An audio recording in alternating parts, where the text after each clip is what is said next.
Hello everyone, my name is Natalie and welcome to my channel. Reading Rush, formerly known as BookTubeathon, is coming up pretty soon, July 22nd through 28th, and I'm excited to share my TBR with you.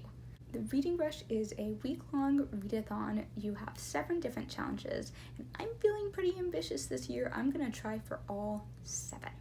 Now, I didn't get to my goal with Summerathon. That vlog will be up later this week, but I'm hopeful with the Reading Rush. I've realized that work ends for me the week before Reading Rush, ends the 19th, which means 1, I won't have work interfering with the amount of time I can read during the day. 2, I'll be able to stay up late reading because I don't have to get up for work early in the morning. And 3, I'm not going to read Shakespeare this time. If you've seen my Summerathon TBR, then you know I was planning on reading A Midsummer Night's Dream. Spoiler alert for the vlog, I didn't even start it. And honestly, I probably won't read it at any point this year unless we have to read it for the Shakespeare class I'm taking in the fall. Anyway, without further ado, let's get into this video. The first Reading Rush challenge is read a book with purple on the cover. For this challenge, I've picked The Strange and Beautiful Sorrows of Ava Lavender by Leslie Walton. Wait.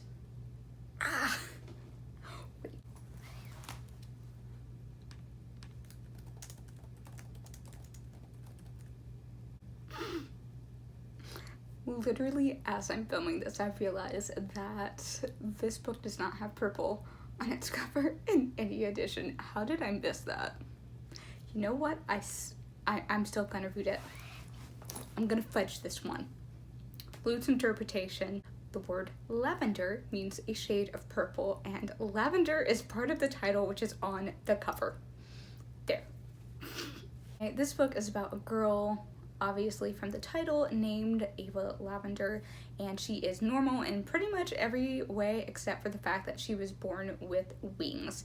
And so she goes on this journey to find more, to understand more about herself and her family, and also to find a place where she feels she belongs. And it also involves a man who thinks she's an angel and becomes obsessed with her. I first found out about this book in one of those if you like this, then read style recommendations video. I believe it was from Hannah at Clockwork Reads, and it was the recommendation for if you enjoyed Strange the Dreamer by Laini Taylor, which I love. Heard that, I was immediately like, count me in.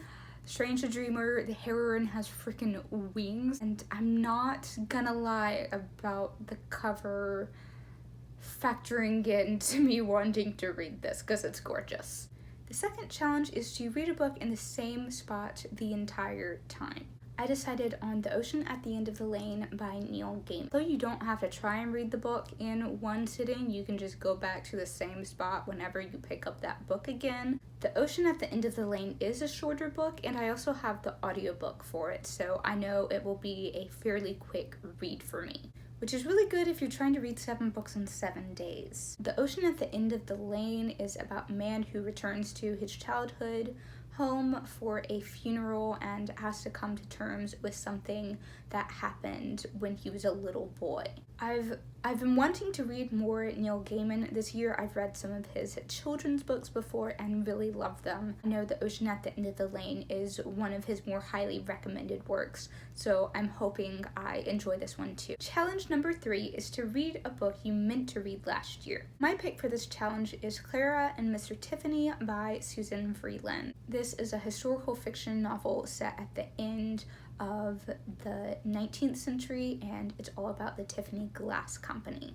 Clara works, I believe, as a designer for the glass company. The book is all about Clara's professional relationship with Mr. Tiffany and what it means to be a woman and an artist at the turn of the century. Like the prompt says, I meant to read this last year but never got to it, but I am actually going to read this book this year. I am determined not to let this book sit on my TBR for another year.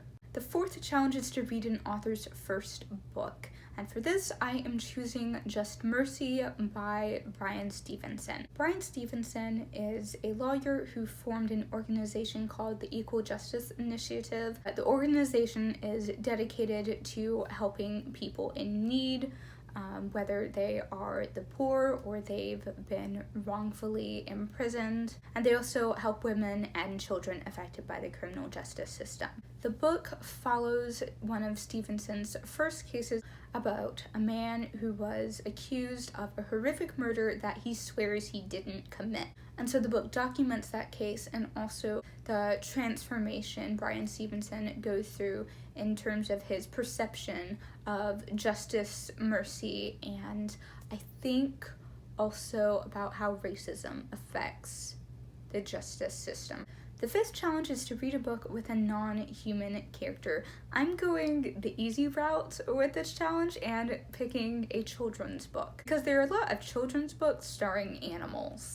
I'm going with a book by Kate DiCamillo, the queen of animal protagonists, and that book is The Miraculous Journey of Edward Tulane.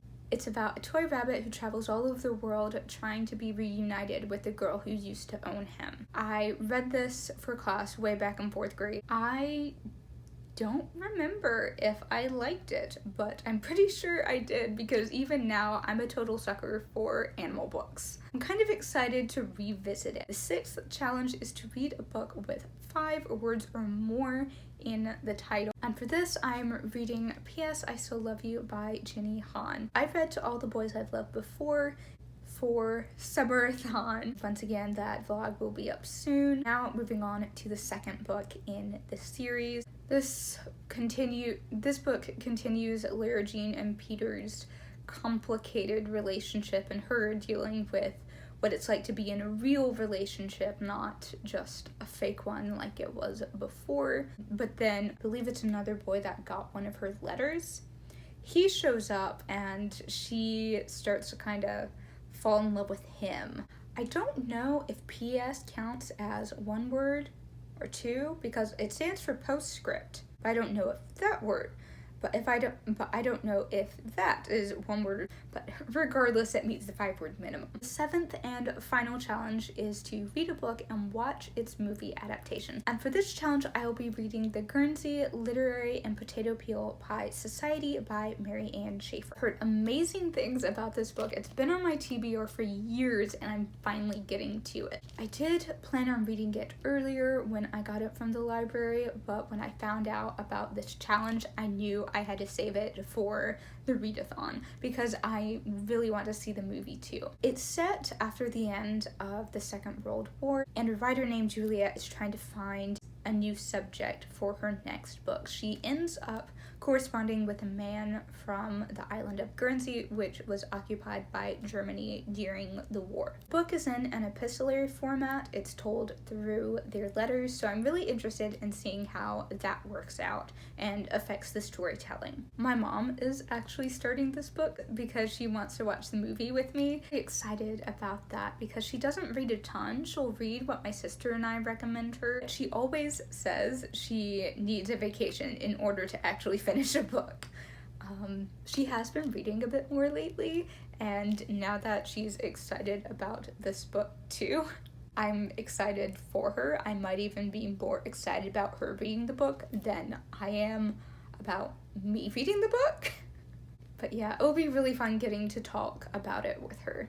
That's it for today's video. If you're participating in the reading rush, what are some of the books you'd like to read during it? If not, then what are some books you want to read in July? Thank you so much for watching. If you enjoyed this video, make sure to like it and subscribe to my channel for more bookish videos and vlogs. And don't forget to click the notification bell too. Have a wonderful rest of your day, keep reading, and I'll see you next time here on The Mighty Quill.